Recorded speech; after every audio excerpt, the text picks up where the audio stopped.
the book left me with sort of multiple emotions. One was just awe, that this stuff works at the scale that it does.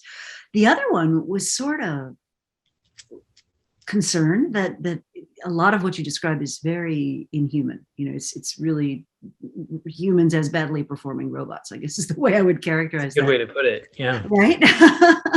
and it's hard not to be awed by these things, but at the same time, it's hard to sort of look at the people that you write about and have anything other than sympathy for them. And so maybe a good place to start is with Frederick Winslow Taylor, and you devote a couple of chapters to Taylor in the book. And I think maybe start there with the principles of scientific management, as I believe the book was called.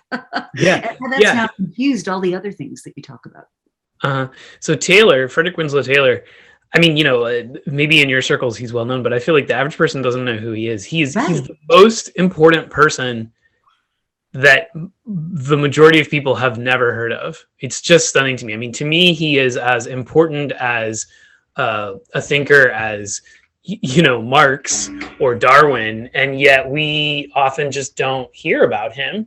And what he did was he was the original management guru, management consultant type person.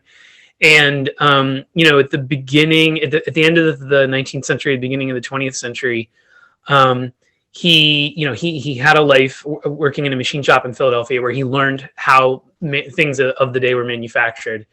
And then he went on to be a consultant to, people who own these big factories. And he would go in with a stopwatch, literally, and he would track everything that a person in that factory did, a given worker, and then propose a way for them to optimize their labor.